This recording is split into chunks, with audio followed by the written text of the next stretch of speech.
throughout California were essentially closed from about the 26th of December through the 28th. And then the last one I shared, just because they were some kind of fun, substantial snow walls that you can see that they had to plow out during that time.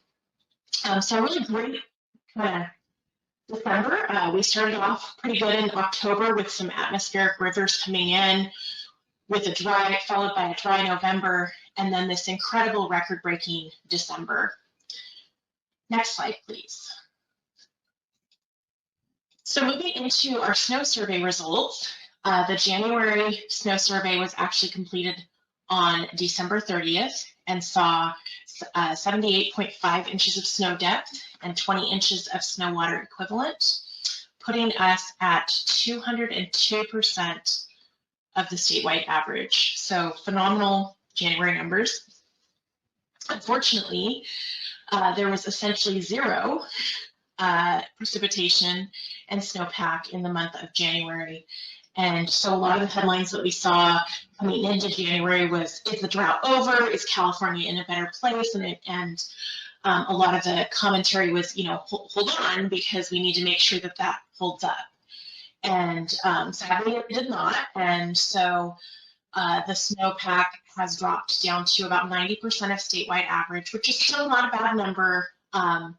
However, we need to see that number either stick in the 90s or go above average to really have a big impact for this season and to help some of those drier areas of the state. Next slide, please. So overall, we had minimal melt in January, but no new accumulation. And so a couple things, the mini message you're going to see throughout and hear throughout where we're at to date is kind of a flip-flop, a start and a stop, and a drought and a no drought. And so the state did impose mandatory water use restrictions in January. Fortunately for Padre, a lot of those things are things that we already have, all of those things are things that we already have as part of our mandatory all-the-time water use measures. I quite frankly question why the whole state doesn't have them, because it's things like having a shut-off nozzle and not allowing for runoff on a regular basis. And so those mandatory water use restrictions were imposed a couple weeks after this record snowpack. However, on a positive note, the state water allocation, which was initially noted as 0% and for only health and safety purposes in December, they have now increased to 15% of requested supplies.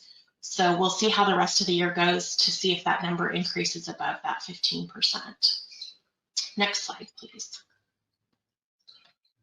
So closing out on California, I wanted to share these a few notes actually on this page. The first is what the DWR director stated this week. The snow survey results that you saw were from yesterday's snow survey, and so she did state we are definitely still in a drought. A completely dry January shows how quickly surpluses can disappear. And so the state really is looking at, are we potentially leading into a third consecutive dry year?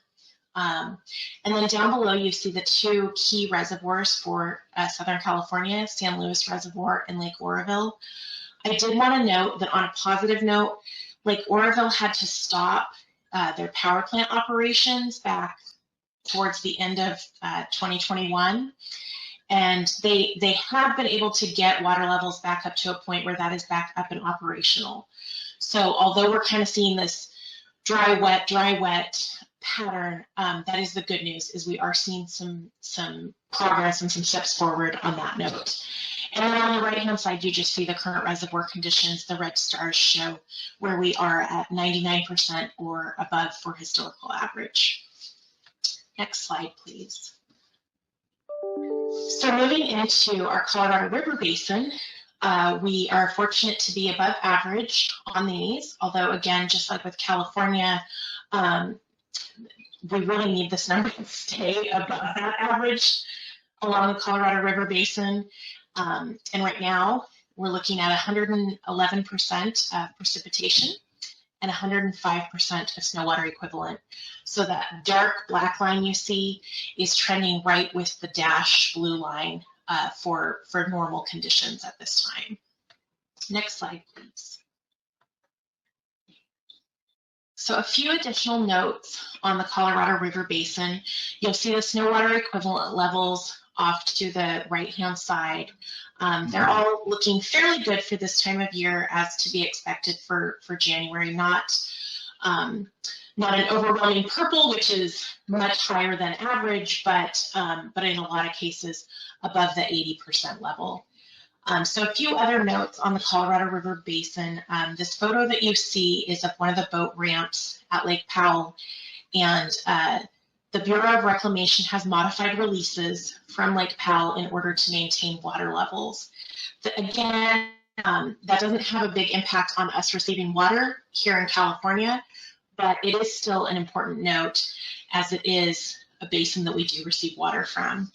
And so they're currently only 11 feet above the target elevation for Lake Powell at this time, hence what kicked those modified releases into play right away. And so they're continuing to monitor that on a monthly basis, and we'll see kind of what happens later in the season. Next slide, please. So overall, you heard we're in a stop and go kind of position right now in conditions with everything, and February is really going to be key to see what the water year outcome looks like. March still matters, but January and February are really those key important elements of the water year to see what that's going to look like. I think I would suggest that if we continue to see dry conditions, it's highly likely that the state will look at additional water use restrictions. That would be my, if I had a crystal ball. So more to come on that. And above average conditions are what's really needed. And with that, next slide, I'm happy to answer any questions on supply conditions. Director Wilson.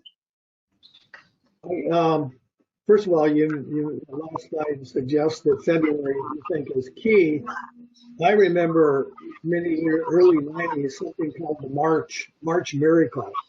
And so I'm hoping that we have February and March might be key if history repeats itself. And the other thing I wanted to note here was I think it was the last time you presented it. It might have been back in November or so when we met. I asked you directly to give us more snow and improve the water conditions, and you did it. I mean, December was, as you mentioned, a record year. And so I'm going to ask you again now. I'm put you in charge again of that and make February and March good years. And just to take the pressure off, you don't have to, it doesn't have to be local. No, San Diego. It just needs to be up where the water is stored in Northern California and the Colorado River. But no pressure. Great report. Thank you. Thanks. Director Till. Excellent report, Melissa. Not to be a buzzkill, but in a time of climate change, we are going to, UCSD predicts, and NOAA, that we're going to be having much more variability. So you have these wet, dry things going on, and overall, less water. So this is our reality right now, and this is why we need to start planning for this. So thank you. Director Peasley. I'm gonna be very optimistic and be positive, and I'm with Doug Wilson. I'm putting the burden on Melissa to make it snow like crazy in February and March, and have a great water year and fill up all the California and Colorado River reservoirs so to the brink and such that they're overflowing. So that's my hope and prayer, and I believe it'll happen, and I'm a believer in positive thinking. So good job, Melissa, on the report.